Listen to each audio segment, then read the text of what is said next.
Good. Hi, it's so nice to see you. And you, Silene. I'm so glad that we're starting this conversation about pregnancy. I think you and I, we work a lot about, we talk a lot about fertility, but this period in the life of a woman of being pregnant and also when she just had a baby, I think you and I, we thought that it was very important to talk about how much we can support women there. So well, I'll introduce myself. My name is Silene Bricet. I'm an acupuncturist in Clapham in London. And you are Laura. Yeah, I'm Laura. I'm an acupuncturist and herbalist based in Birmingham. And as Silene said, we both talk a lot on fertility and preconception. So this conversation is going to be about after you've conceived, throughout the pregnancy, and postpartum as well. So I'll start with you, Silene, just asking you, if I was one of your patients, I've just come into you saying, I'm pregnant. How would Yeah. you go about working with me, supporting me, and treating me in that first and important trimester? Yeah. I would tell you straight away, um, don't give up acupuncture. Okay. You had acupuncture until now to get pregnant. Fantastic. Stay with your acupuncturist. That's what I would say.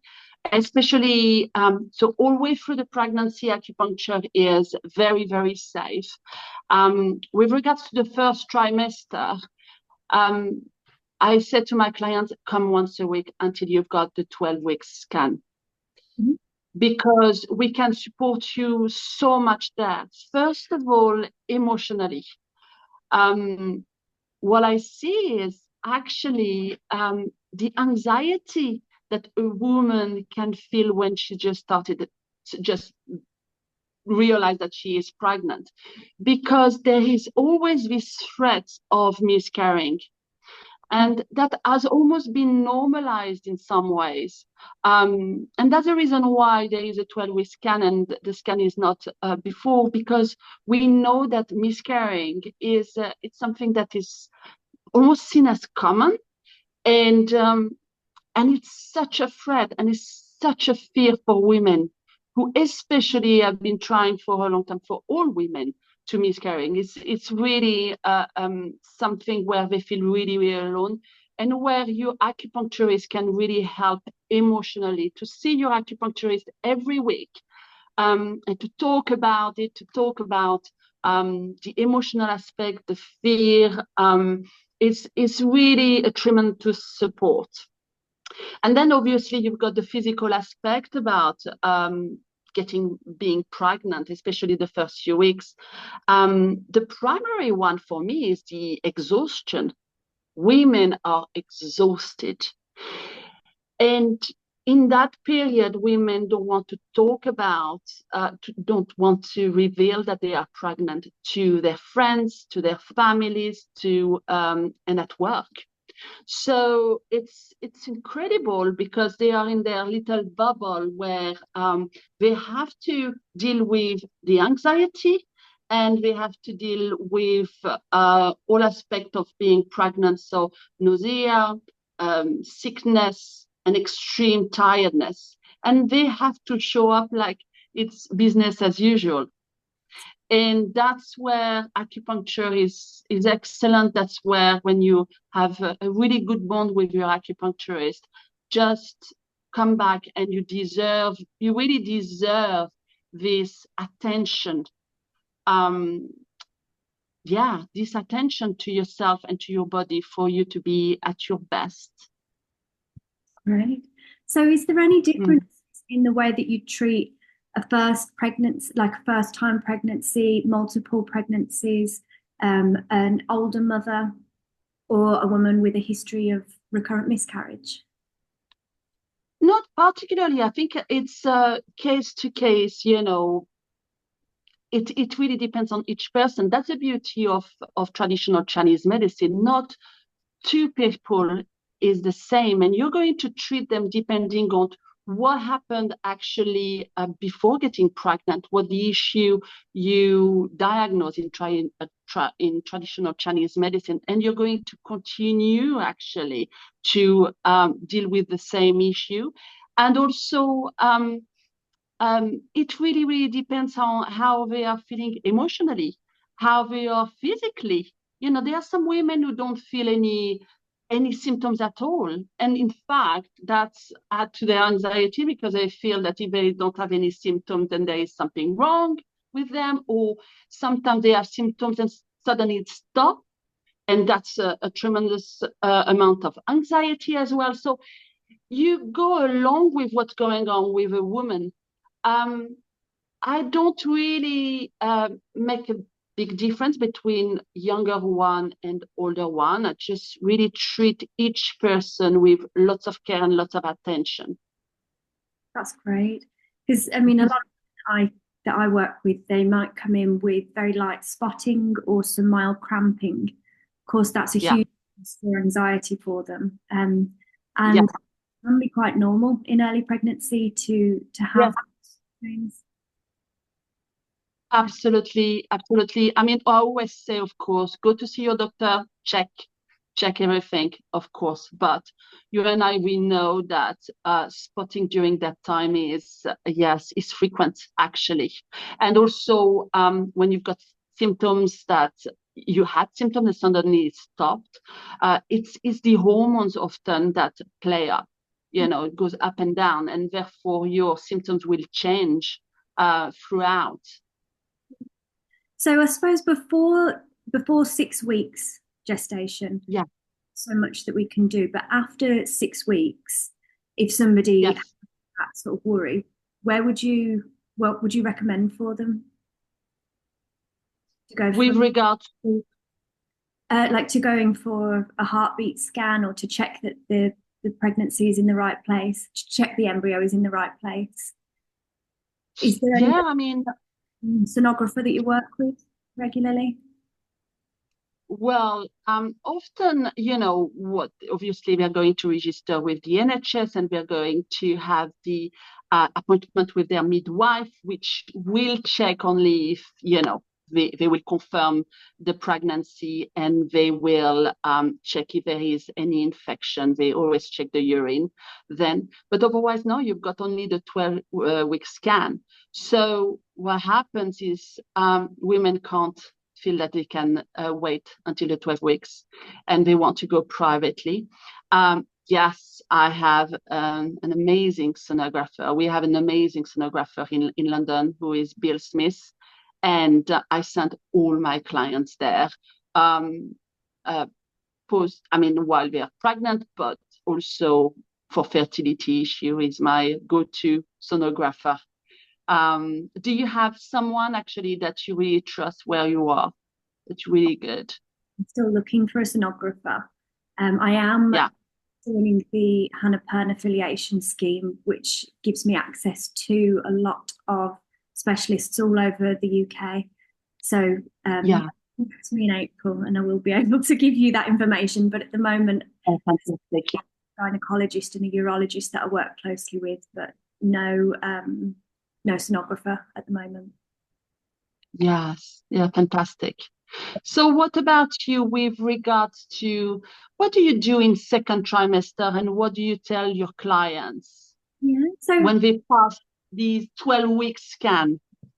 it's a huge milestone when you reach the 12 weeks. There is still about a 3% chance of miscarriage in the second trimester. So for some women, that's still on their minds. I will say Yeah, anxiety, stress, the secretion of cortisol in the body, it does suppress a lot of the hormones that you need for a healthy pregnancy. So it's so easy to say, don't stress, but it really is so important during pregnancy to try to maintain as positive an attitude as possible.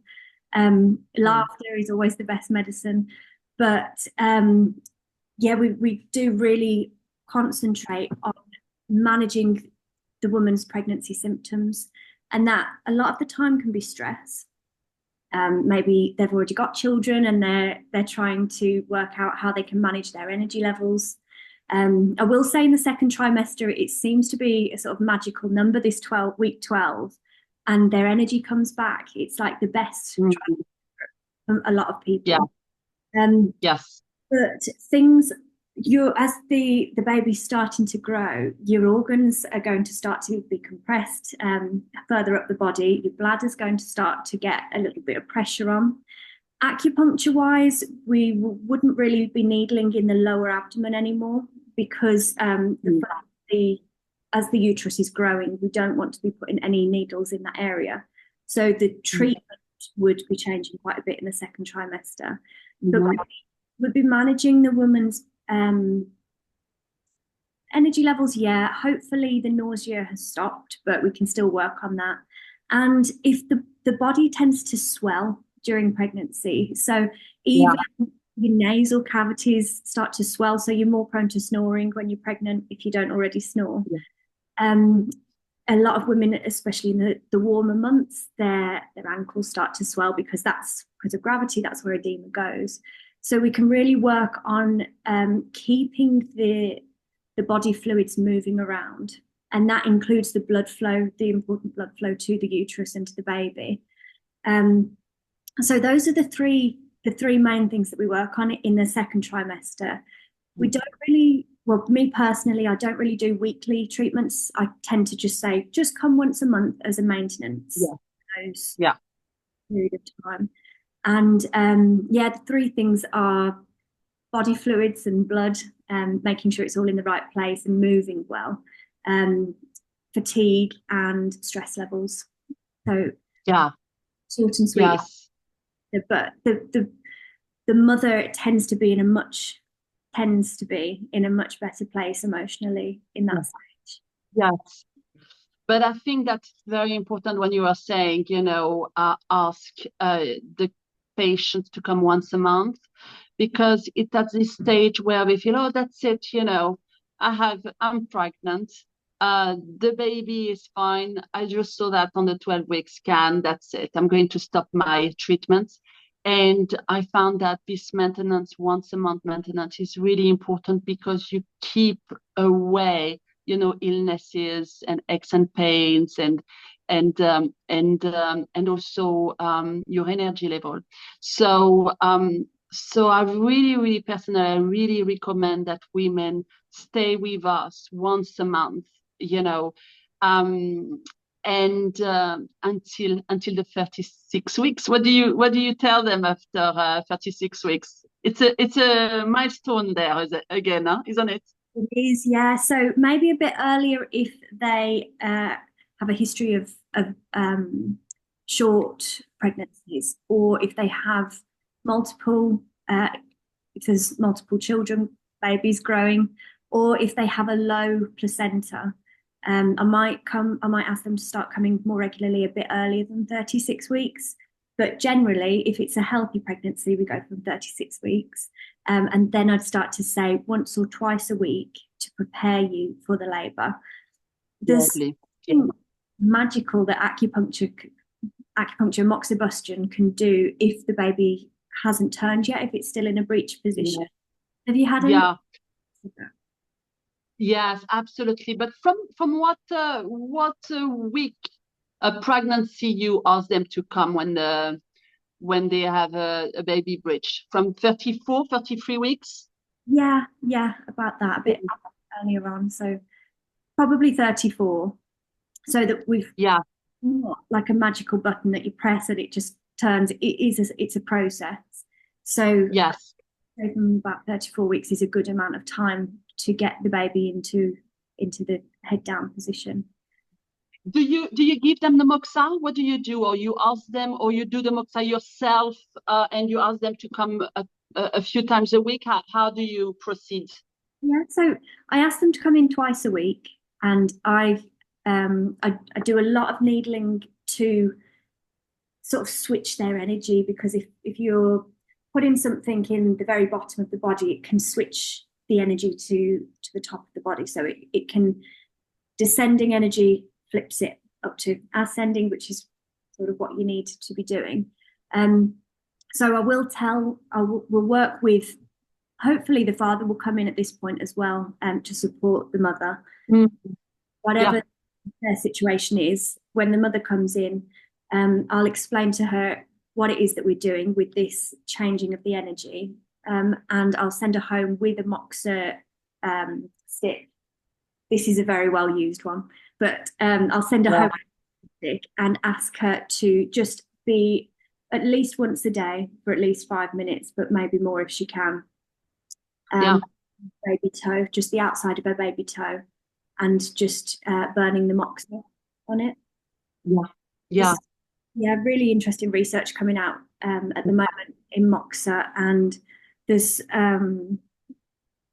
three sort of receptors in the blood that the Moxa smoke will bind with, and that reduces inflammation in the body. So I can put a link to that research. Absolutely. By reducing inflammation as well, one, it's going to help reduce the cortisol levels, so help to get her into a more relaxed state.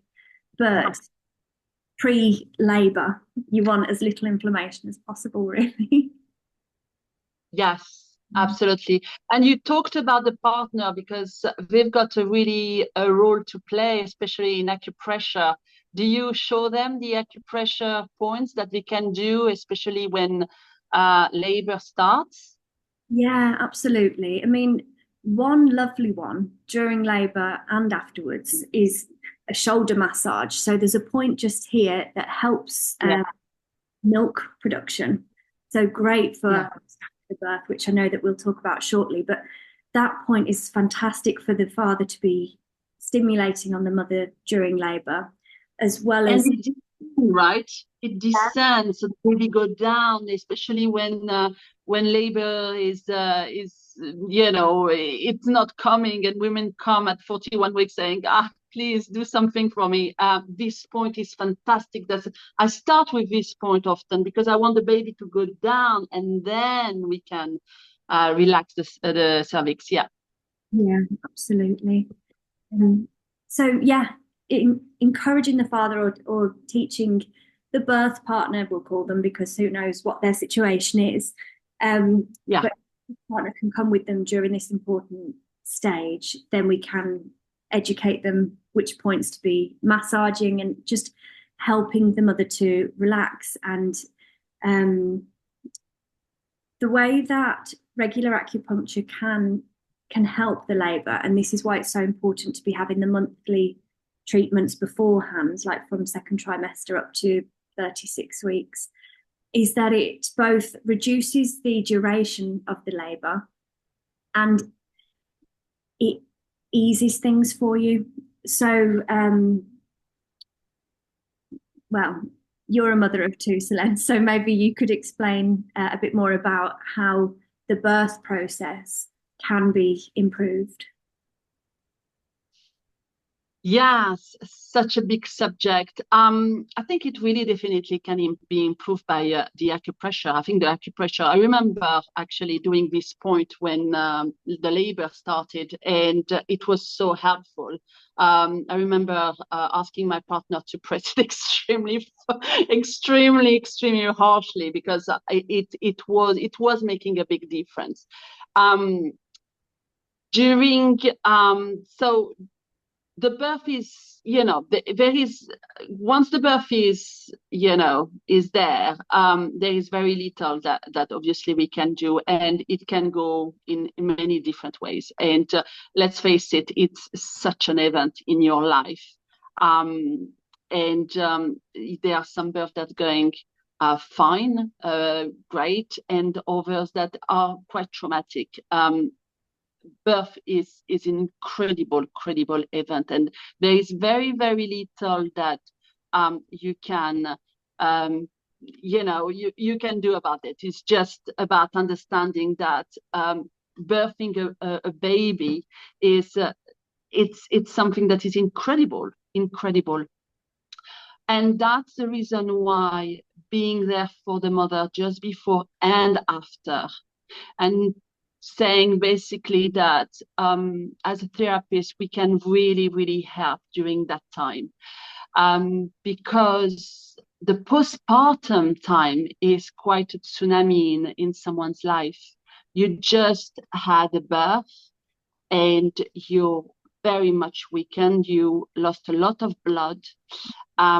You have this baby in your arms, and that's it. This baby probably will be in your arms constantly 24/7 for the next 3 months. I am not really exaggerating when I say that. You know, the nurture, the need of nurture, a baby's need is very much to be on the mother constantly and to be nurtured and fed and yes, sleep, but often it's with the mother, and that takes so much energy out of the mother. And on top of that, it's a role that, and we're talking about a first-time mother. It's really something that it's a responsibility that she never had before. So she needs to learn to be a mother. So it's a lot of pressure, actually, a pressure straight away to be a good mother. So that's where I found that therapy, acupuncture is so important, so important. We are here to help mothers, to support them emotionally and physically. There is also the responsibility to feed the baby, whether you choose to breastfeed or not, right? And breastfeeding can go well. Sometimes it can take quite a long time to get there.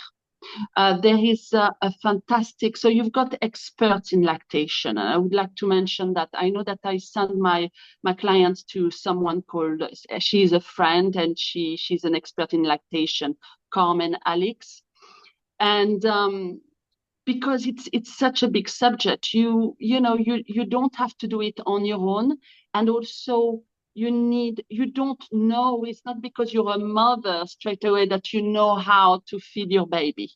And I think there is almost like a lot of shame and yes, a lot of shame on mothers when they feel that they don't know how to with their baby. So feeding, sleeping, that there is a lot. So my main point is an acupuncturist can really, really help you with your energy, with helping with the lactation, actually, to get the blood, to get the flow of the milk to get out.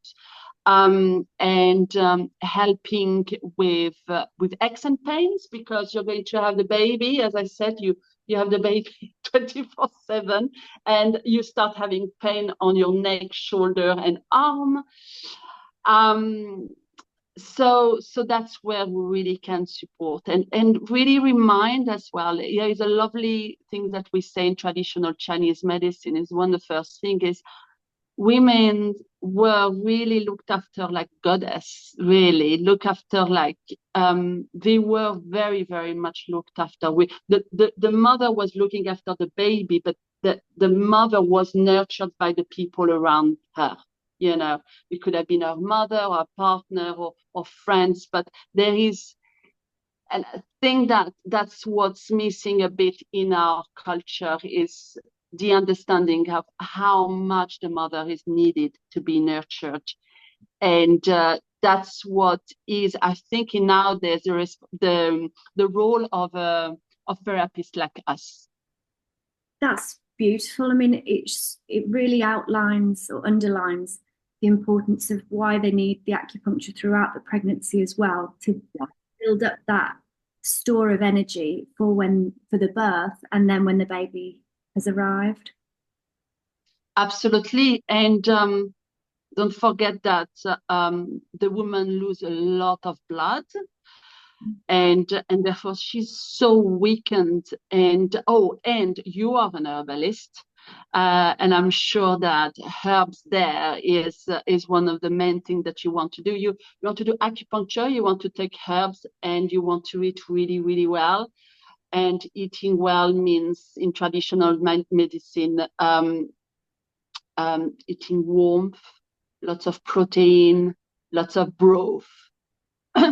We go on and on and on with our chicken soup, chicken broth, chicken stock. We're so into this because we know how much it can nurture someone, and warm food, and it's so easy at that time to have very little time for ourselves and therefore not cooking. But that's when you need to have a structured support and to have partner, friends, family who are there to feed you, to nurture you.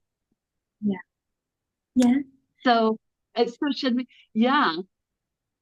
That's great, Silene. Yeah, really, really interesting conversation. And I think it's great to let people know how they can be supported throughout the pregnancy and beyond. So thank you for Yes. Thank you, Laura. It was so nice to talk to you. Bye-bye. I'll see you soon.